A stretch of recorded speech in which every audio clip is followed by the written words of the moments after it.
Saudi আরবে এক আদালত হয়েছে। আদালতে দুই ভাই ঝগড়া করছে। এক ভাই বলছে মাকে আমি রাখবো, আরেক ভাই বলছে না মাকে আমি রাখবো। দোনো ভাই ঝগড়া করছে মাকে ঘরে রাখার জন্য। এরপর এক ভাই মাকে নিয়ে চলে যাচ্ছে, আরেক ভাই মাটিতে গড়া দিতে দিতে অবস্থা খারাপ। সৌদি আরবে আদালত হয় মা বাবাকে ঘরে রাখার জন্য, আর আমাদের দেশে আদালত হয় মা বাবাকে ঘর থেকে বের করার জন্য, ঠিক কিনা? যুবক, তোমাকেই বলছি, তোমার বন্ধু তোমার আপন নয়, তোমার বউ তোমার আপন নয়, তোমার শ্বশুর শাশুড়ি তোমার আপন নয়। এই পৃথিবীর বুকে আপন হলো তোমার মা এবং তোমার বাবা।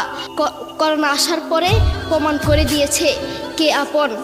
এক মেয়ে তার মাকে ফোন করে বলছে, মা আমার স্বামীর করোনা হয়েছে।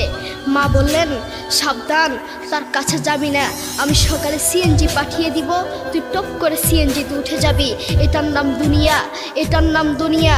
করোনা হওয়ার পরে বন্ধুর কাছে যায় নাই, করোনা হওয়ার পরে শ্বশুর শাশুড়ির কাছে যায় নাই, করোনা হওয়ার পরে স্বামী স্ত্রীর কাছে যায় নাই, কিন্তু করোনা হওয়ার পরে এখনো ইতিহাস আছে মা তার ছেলেকে গিয়ে চুমু খেয়েছে। করোনা হওয়ার পরে এখনো ইতিহাস আছে বাবা তার ছেলেকে কাঁধে নিয়ে হাসপাতালে গিয়েছে, ঠিক কিনা? যুবক, তুমি তোমার মাকে কিচ্ছু মনে করছো না। তোমার মাকে তুমি ঘর থেকে বের করছো। ছেলে বিদেশ থেকে এসেছে, এসে শ্বশুর বাড়িতে গিয়েছে, তারা তাকে উল্টাপাল্টা বুঝিয়েছে। এখন বাড়িতে এসে সে বলছে, মা তুমি আমার টাকায় খাও, আমার ঘরে থাকো, আবার আমার বউকে পিটাও। এই কথা শোনার পরে কি কোনো মার কলিজা আছে? মা বাথরুমে গিয়ে আধা ঘন্টা কাঁদতে লাগলেন।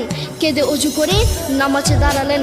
নামাজ পড়ে আল্লাহর কাছে বলতে লাগলেন, আল্লাহ তুমি আমার মার উপর রাগ করিও না, আমার ছেলের উপর রাগ করিও না, ও ভুল করেছে, তুমি আমার ছেলের উপর রাগ করিও না, আমি আমার ছেলেকে বুঝাবো। এরপর মা গিয়ে ছেলেকে বুঝাচ্ছেন, বলছেন বাবা তুমি আমাকে বের করে দিবা, সমস্যা নেই, তুমি আমাকে বের করে দিও, কিন্তু আমার একটা স্বপ্ন আছে। ছেলে বললেন কি স্বপ্ন বলেন?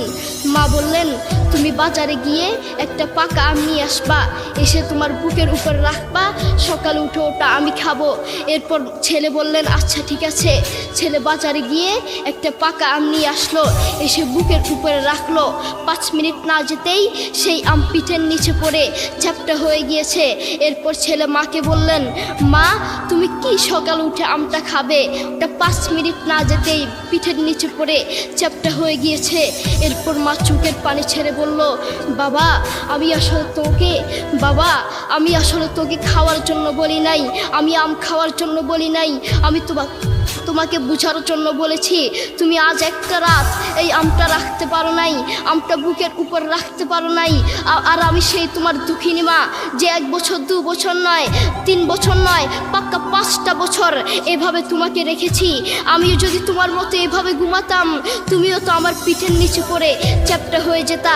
এরপর ছেলে চোখের পানি ছেড়ে বলল, মা আসলে আমি বুঝতে পারি নাই তুমি কি জিনিস।